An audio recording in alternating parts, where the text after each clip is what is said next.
The story kicks off in a medieval world where our main guy, Rio, wakes up inside an empty cottage. No furniture, no cozy bed, just a table, 2 books, and a lonely knife. But does he read the books or arm himself? Nope. He steps outside for some fresh air instead. Classic protagonist move. Surrounded by towering mountains, Rio checks his hands and mutters, "Water, come forth," and bam, a little splash of water appears. Magic confirmed. But how did we get here? A few days earlier, Rio found himself floating in a white, endless void. Before he could panic too much, an angel appears, reads his mind like an open book, and reassures him that he's not in the afterlife yet. The angel, whom Rio mentally nicknames Michael, cheerfully admits he's been lonely in this realm for years, but also breaks the news that Rio got flattened by truck come back on Earth. Ouch. Rio, being genre savvy, immediately realizes he's getting reincarnated. He tells Michael he just wants a slow, peaceful life. Michael says, "Sure, buddy," and reincarnates him in a place called Faya Magical World where only 20% of people can use magic. Lucky for Rio, he's one of them, and he's best matched with water magic probably because of that chill lifestyle request. Michael drops him into a cottage in the middle of the Rondo Forest. He stocked the place with food and 2 books, one about the world and one about magic. After actually reading the book finally, Rio learns how to summon water and starts getting the hang of magic. He even figures out that he doesn't need to say spells out loud, just imagine them, and boom, magic happens. Not bad for a beginner. He uses his water magic to fill up the bathtub, only to realize the water's freezing cold. Time to make fire. He tries the good old caveman method and fails miserably.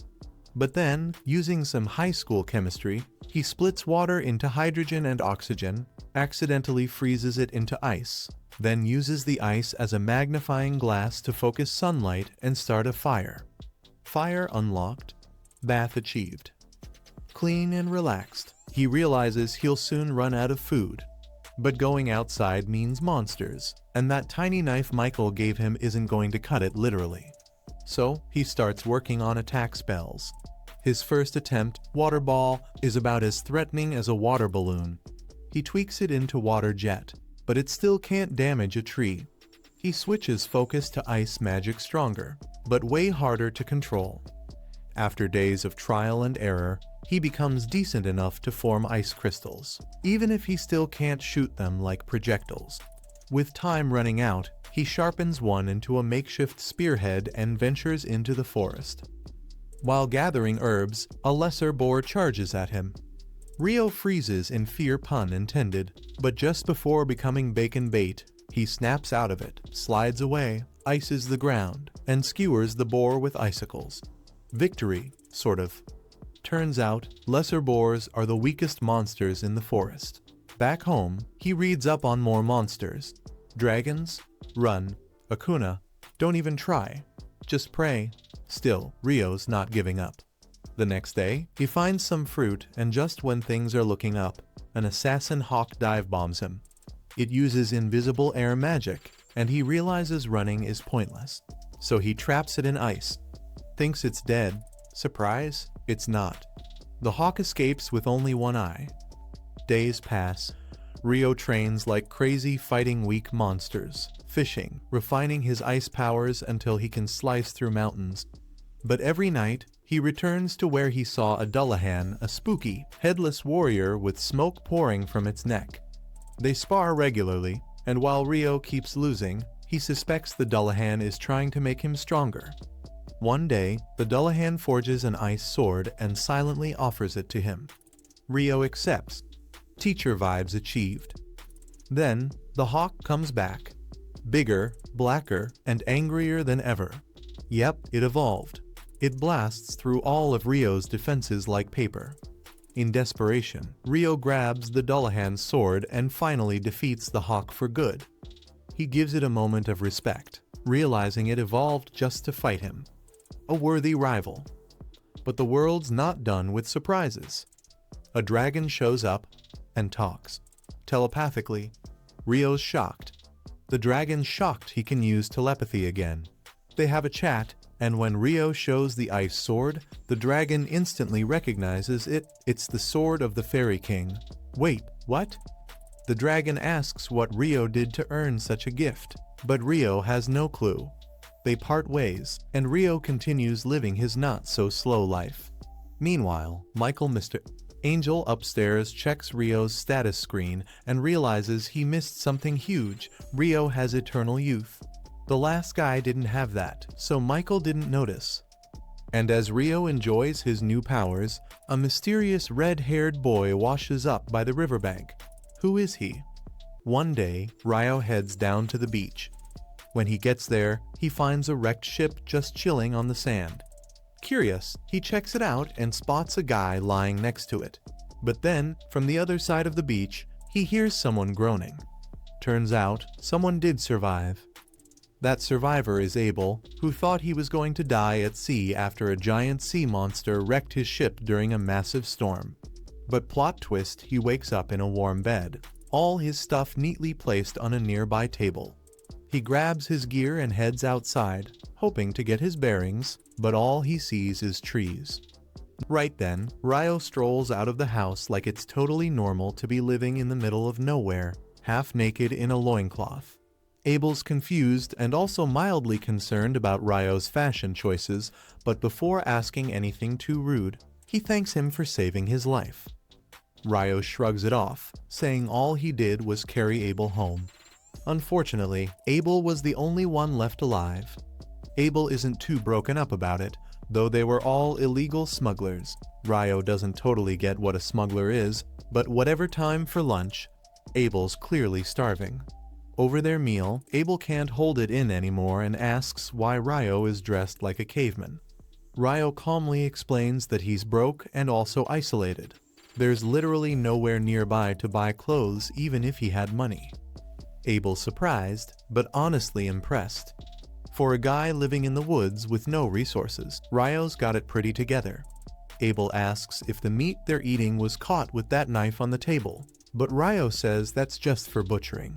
He hunts using water magic. To prove it, he casually fills a jug with water. Abel is floored. Where he's from, even in the Central Plains, only half the people can use magic. Rio's surprised too. He was told it was rare. After lunch, Abel says he wants to check something back at the shipwreck. Rio agrees to guide him. On the way, Abel notices Rio doesn't use a magic staff and assumes it's another money issue. Feeling a bit guilty, he offers to handle any monsters they run into as payback for Rio's help. Rio tries to tell him that he can hold his own just fine, but Abel insists. When they get back to the wreck, all the bodies are gone. Rio guesses some monster probably cleaned up the mess. Lucky for Abel that Rio found him first. Abel looks around but doesn't find what he was looking for. When Rio asks what's next, Abel says he needs to regroup with his friends, but they're far north, and he's not even sure how far south he is now. It's going to be a long trip. So he turns to Rio and asks, "Wanna come with me?" Rio is caught off guard but agrees. He's curious about the world beyond the trees anyway. But first, he needs to wrap up a few things, so they agree to leave the next morning. That night, Rio heads out into the forest alone. Abel finds it weird, especially since Rio said there's no one else around, but decides not to pry. Turns out, Rio's meeting Delahan, his forest sparring partner. This might be their last match for a while, so Rio plans to go all out. They duel, and though Delahan is still better, Rio puts up a good fight and even manages to push him back a little. After the match, Delahan gifts Rio a special robe as a farewell present. Rio is genuinely touched. The next morning, the journey begins, but almost immediately, they run into a boar monster. Abel tells Rio to step back, then uses a flashy move called Total Impalement to skewer the beast like a shish kebab. Rio's jaw drops. He's never seen a non-magic move that strong. Abel explains that people who can't use magic fight with combat skills. Later, they reach a marsh full of lizardmen. Abel wants to avoid a fight, But while circling around, Ryo senses the lizards creeping up on them. He warns Abel, who preps for battle, but Ryo decides to take over. With a flick of his hand, he launches a flurry of ice spears and wipes out the lizard squad. Abel is speechless. Afterward, Abel asks how Ryo managed to cast multiple spells at once. Apparently, most mages can only do one at a time. Ryo's confused because he has never had that problem with water magic. Ryo then offers Abel a glass of water, and Abel notices the incantation is different this time.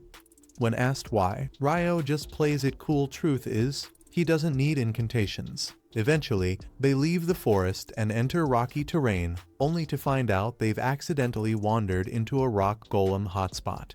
Rocks start flying, and Ryo is fascinated. These golems look nothing like he expected. Abel tries using total impalement again, but the golem just regenerates. Ryo figures they need a one-shot knockout, so he summons a giant ice cube from the sky and crushes the golems with it. They find a huge magic stone in one of the crushed golems and decide to keep it. Abel mentions that monsters like golems are often found in dungeons. Dungeons? Ryo lights up like a kid at a candy store. Why didn't Abel mention dungeons earlier? Luckily, there's one in Lune, the very town they're headed for.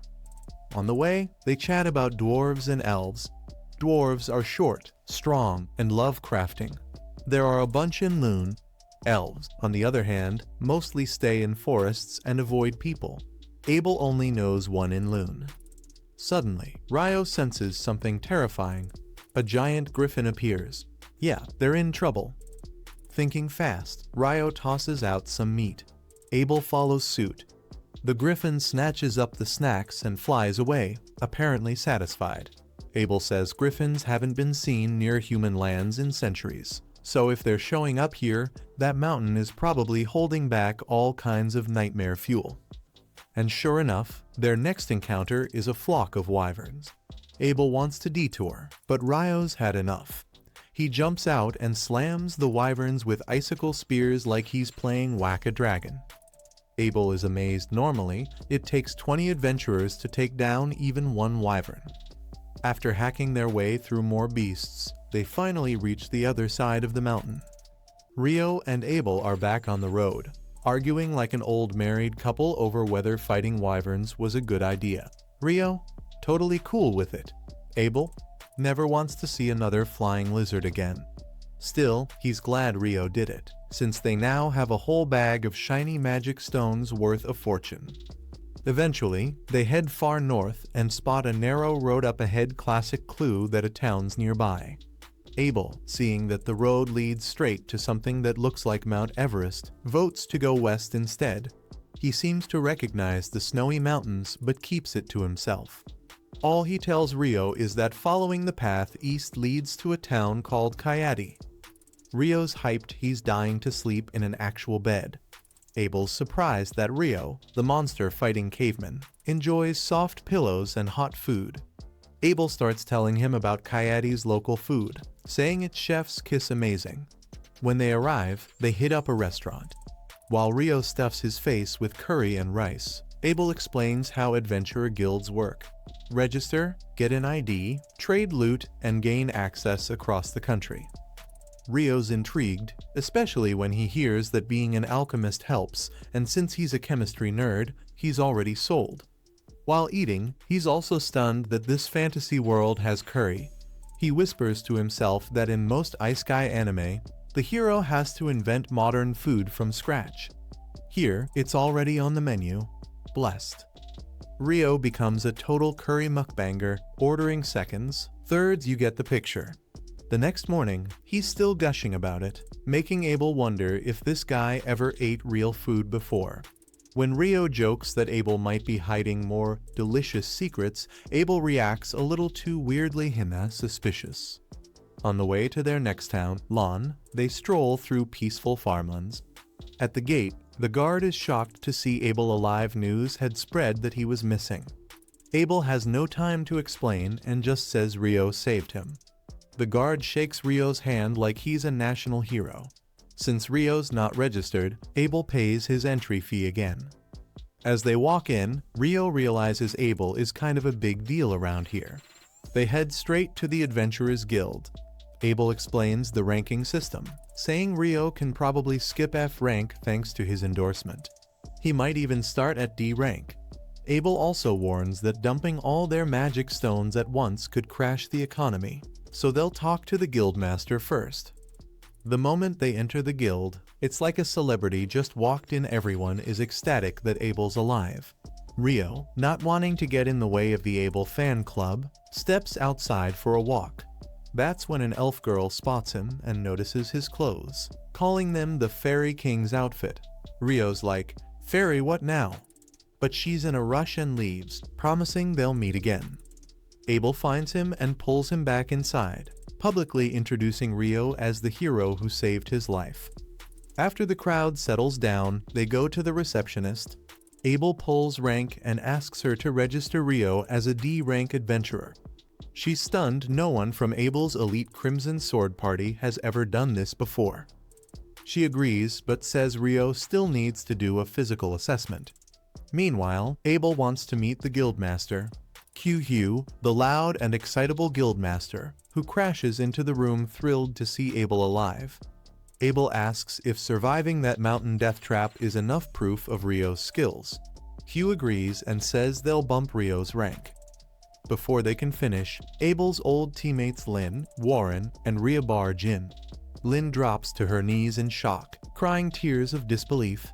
Abel tells them how Rio saved his life, and Hugh gives the group privacy while asking Nena, the clerk, to handle Rio's paperwork.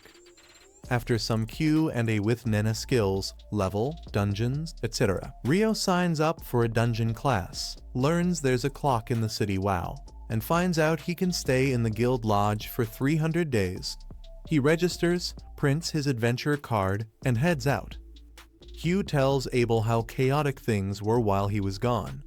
Meanwhile, Abel takes Rio to sell their magic stones and buy him some new clothes and a staff. Rio appreciates it, but questions the staff. He prefers his tiny sword. Abel thinks it's more of a butter knife, but Rio insists it's fine. They chat some more, and Rio learns the days, weeks, and months in this world are just like Earth's. With all the Earth-like things around, especially the curry, Rio starts suspecting another Earthling may have reincarnated and left their mark on this world. Later that day, Abel drags Rio to his welcome party. They drink, laugh, and party like there's no tomorrow.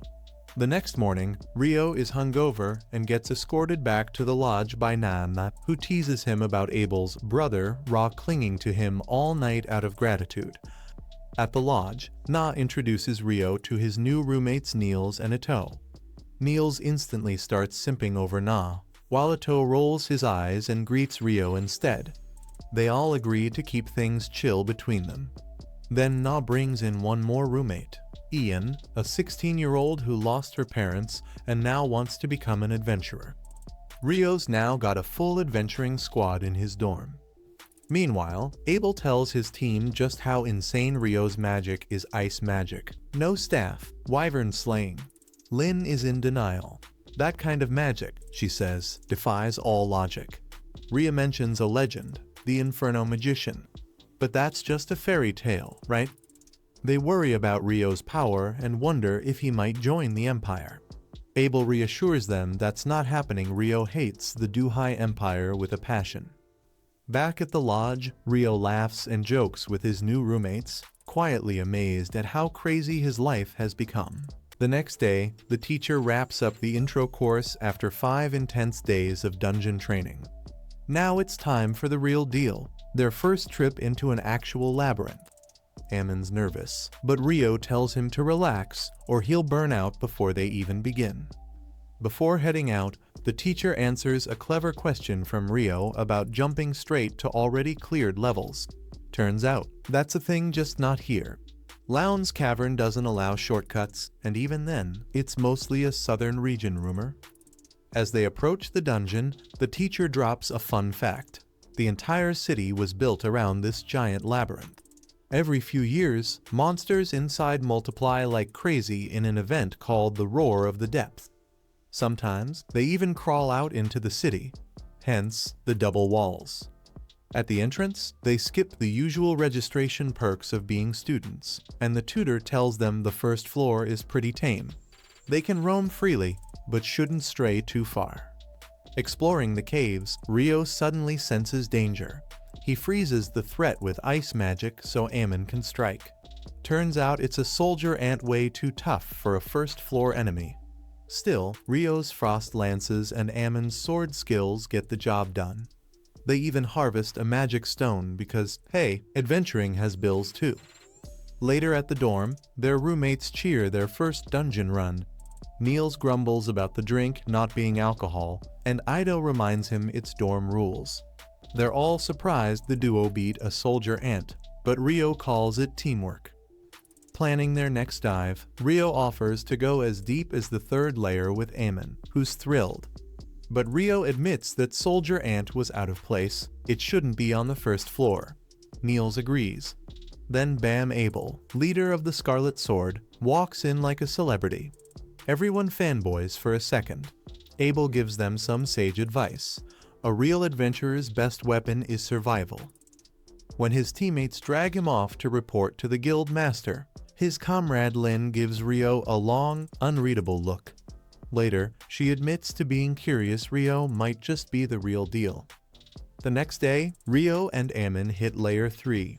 Rio snipes with ice magic while Ammon tanks with his sword. After the battle, they rest, and Rio notes that Ammon's swordplay reminds him of Abel. Turns out Ammon trained under an old man named Kira, who studied the elite hewn style. Rio shares that he had a mentor too, though his sword style is, let's say, custom. Rio advises Ammon to build stamina. His style is safe but tiring, and Rio recalls how Abel trained like a man possessed every morning. Inspired, Ammon promises to do the same. The next morning, Rio skips the dungeon and heads to the library because magic is cool, but knowledge is power. He's wowed by the alchemy section and dives into both theory and recipe books. Just as he's settling in, the sky darkens a solar eclipse. Then, chaos. A horned woman crashes the piece with a fire blast. Rio quickly throws up ice shields, barely blocking it. She's not your average baddie, probably on the same level as a behemoth or griffin. She launches fire, wind, and blade attacks, and Rio counters with icy precision. It's an epic dual magic versus raw power. She's fast boosted by wind magic and Rio's forced to defend, but his Fairy King's gear keeps him in the game. Eventually, he lands a hit, but she regenerates instantly. Just as the tide turns against him, it starts raining. Acid rain. That gives Rio an opening, but before he can finish the fight, the eclipse ends and the demon vanishes. Before leaving, she gives her name Leonor Oraca Albuquerque dramatic much. Still shaken, Rio remembers he came to buy books. After grabbing cash thanks to those wyvern stones, he returns to find his dorm empty and his friends cornered by bullies from room 15. Rio doesn't hesitate. 4 guys go down with a splash spell. The last one, Dan, gets knocked out cold with a punch to the gut. Back at the dorm, Rio gets patched up by Ido. Turns out the wind spear from the demon nearly hit his heart.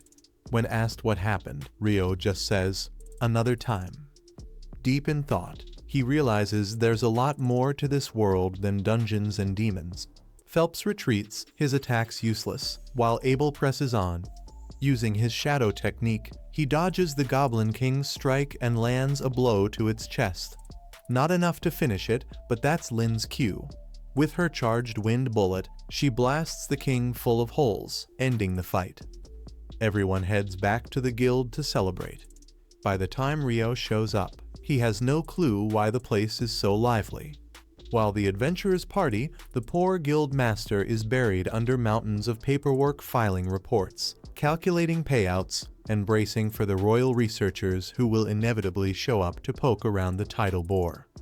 Meanwhile, at the party, Abel is busy filling Rio in on what went down while he was in the library. Lin, however, has been dying to ask Rio something. Can he really create ice walls from a distance? Rio confirms it about 40 meters away, to be exact. But he admits it took him ages to master. so it's not nearly as easy as it looks. Lin is baffled. She's never heard of anyone who could cast magic that far.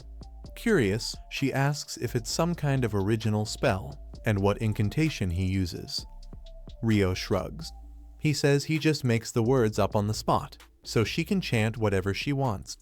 Still confused, Lin is left hanging when Niels warns Rio that the food's almost gone.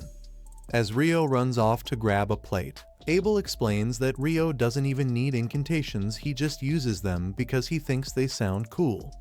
To Lin, that's somehow even more absurd than the ice walls. The next morning, Niels, Ido, and Ammon gather at the guild for work, only to find the job board completely empty. Rio happens to pass by and asks why they aren't out working as usual. Turns out, the dungeon's been shut down for inspections after the tidal bore. They were hoping to pick up resource gathering jobs, but since the tidal bore dumped so many items, there's no demand. Rio tells them he's actually hunting for magic copper ore to start practicing alchemy. Ido recalls that the ore costs a fortune 50 gold for a single piece. Rio agrees but makes them a deal. He'll pay each of them 4 gold just to look, and if they actually find any, he'll buy it off them for 25 gold apiece. The three nearly faint. That's more money than they've ever seen in their lives. Ido hesitates, asking if Rio's really okay with paying that much. Rio points out that even if they succeed, he'll only spend 37 gold instead of 50, so it's a bargain for him too. Thrilled, the trio rush off to begin their search. Not long after, Rio hears a commotion outside. He finds Dan arguing with a group of knights trying to drag off a girl in broad daylight. Dan frees her, but now he's in trouble. He's outnumbered 4-1, and they're armed. Just as their leader steps forward to teach Dan a lesson, he suddenly trips and faceplants. Everyone is confused. There was nothing on the ground, but when he tries to get up, he trips again. The knights, humiliated, accuse Dan of foul play. At that moment, Phelps arrives and is disgusted to see knights behaving this way. They try to threaten him, but that backfires instantly. Phelps' Heimline is no ordinary adventurer. His father was once the captain of the Royal Knights, giving the Heimline family huge authority over them.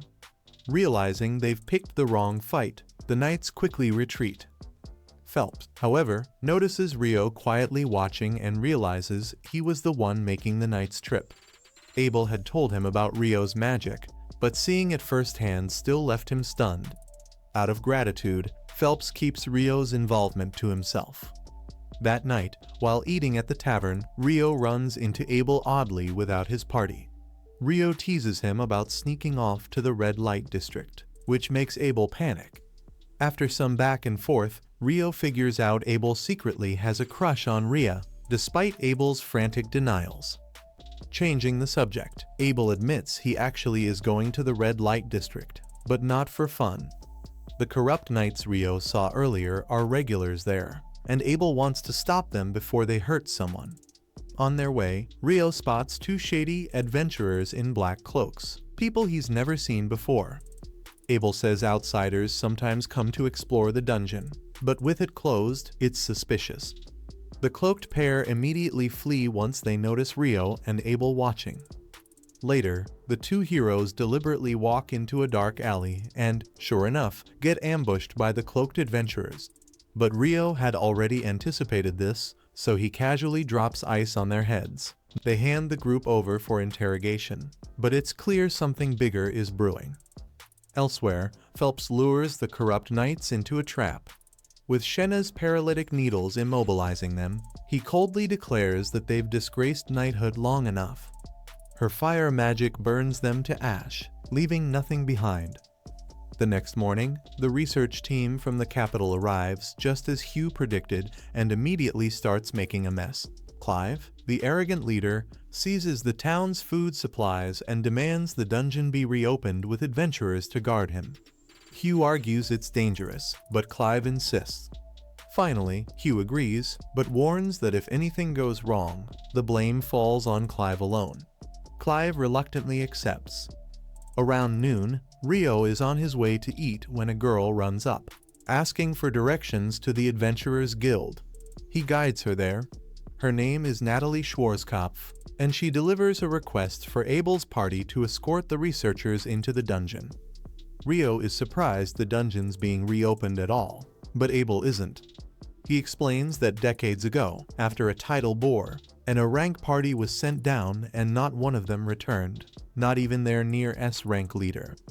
Ever since, closing the dungeon after a tidal bore became guild policy. Rio finds the story interesting, but his stomach wins out. He heads off for food. Meanwhile, Lynn asks Natalie if she really belongs to the famous Schwarzkopf family, known for their legendary water magic. Natalie confirms, so Lynn eagerly asks if she's ever heard of a spell that lets a mage create an ice wall from far away. Nye doubts it's possible, but Abel shuts her down. Rio can throw up an ice wall from 40 meters away. He warns everyone not to mess with Rio. If anyone's dumb enough to try, they should just surrender, since even all of them together wouldn't stand a chance. He even tells Na to go straight to Rio if she ever needs help. 3 days later, Rio's friends return with 2 magic copper ores. Rio pays them 90 gold coins, and they're thrilled they won't need money for a while. Meanwhile, the dungeon team reaches the 7th floor, but it's eerily empty. They discover a strange black square carved into the wall. Excited, MLive orders instruments set up to send data to Natalie's analysis crew. But when Clyde's team pushes a measuring device through the square, they're instantly teleported, and the surface team loses all contact. By the time the adventurers figure out what's happening, they're already standing in the middle of a grassy plain. Luckily, no one's hurt, but they have no idea where they are, and Clive and his research team are nowhere in sight. Elsewhere, Clive wastes no time and orders his team to start gathering data. If his theory is correct, the teleportation gate dragged them all to a completely new location. That means danger could strike at any moment, but Clive is oddly pleased. If monsters really did come from the 38th floor, then this is his chance to prove it. And if he does, he'll surely earn a promotion back at headquarters, provided they survive the demons lurking here. Back on the surface, Natalie and the other researchers are scrambling to figure out what went wrong. Their locator device suddenly flickers back to life, showing the adventurers' signal for just a moment. The reading suggests that the missing team somehow landed on the 40th floor. That's impossible, they were only on the 10th floor minutes ago. As they're reeling from this, a man named Christopher walks into the tent. He introduces himself as a mage from the College of Magic. Technically, his group is a rival to Natalie's team, but he needs answers. He explains that while he was about to enter the dungeon with a second group of adventurers, everyone ahead of him simply vanished into thin air. His story confirms the worst. The adventurers really were teleported, and they somehow skipped all the way down to the 40th floor, a place no one has ever survived. The deepest anyone has gone is the 38th floor, and even B-rank adventurers barely scrape by there. Sending C and D rank parties this deep is suicide. Thankfully, Abel's party is among them, so they can probably hold out for now, but not for long. When Natalie realizes Abel is trapped, she remembers what he told her before leaving, and she rushes off to the library to find Rio. Meanwhile, at the guild, Hugh gets the bad news. Nina explains that the expedition team vanished the moment they stepped into the dungeon, and now even Dean Christopher wants Hugh involved. Hugh leaps from his chair and orders Nina to keep everything secret until he gets back. If word gets out, panic will spread like wildfire among the adventurers. In the library, Rio is struggling to find the books he needs until he bumps into Syrah. She happily points him toward the right section, explaining that eclipses and tidal bores seem connected. In fact, history shows a tidal bore always follows an eclipse. She presses Rio for why he's suddenly so curious, but Rio dodges the question and asks about magic stones instead. Syrah explains that their color depends on how long the monster has lived.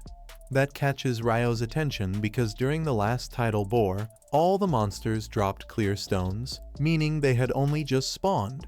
The same pattern shows up in all past reports too. Meanwhile, underground, Arthur notices something off about the air. It feels like they're trapped inside a massive barrier. Lynn scouts with her magic and detects a group of about 100 humans nearby, along with some unknown creatures. With no other leads, they head that way. Back on the surface, Hugh learns the worst. The expedition really is on the 40th floor. Even if he gathered every adventurer in town, they'd never survive that deep. For now, all they can do is pray the missing team hangs on. But the situation underground is far from hopeful. Clive's group is already under siege, hellfire raining down on them. Adventurers charge in to fight the attackers only to be torn apart in seconds. Clive realizes the truth. These monsters are demons, the kind written about in ancient records. Abel's group arrives just in time to see the massacre. Rihia confirms they're demons, creatures far beyond human strength. Arthur rallies the mages to unleash a pincer attack, and a storm of magic spears slams into the demons.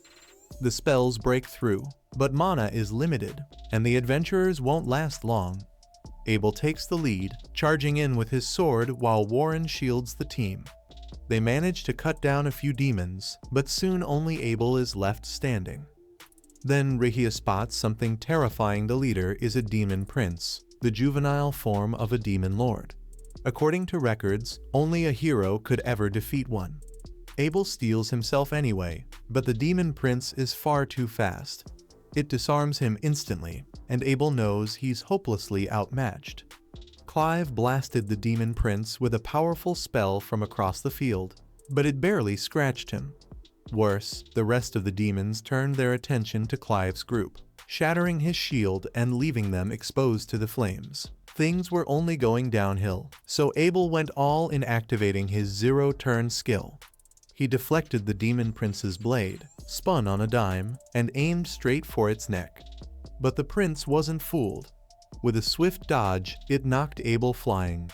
Abel staggered to his feet, but the prince was already closing in to finish him off. That's when Abel herded a single drop of water.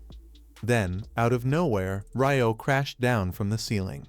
Abel thought he was hallucinating, because there was no way Ryo would show up at a time like this. But Ryo grinned and told him, "Plenty of people are worried about you. Let's head back. I'll take care of things here." Abel tried to warn him that the enemy was a demon prince, but Ryo just laughed it off. After all, he'd fought a demon before, and compared to her, this guy felt like a trainee, a baby demon lord at best. The demons tried to torch him with fire, but Ryo casually countered with icicle lances, and before they knew it, he'd already decapitated the lot of them. The prince turned just in time to see his men's heads hit the ground, realizing this fight wasn't going to be easy. Smirking, Ryo drew his sword. "All right then," he said. "Let's see what you can do."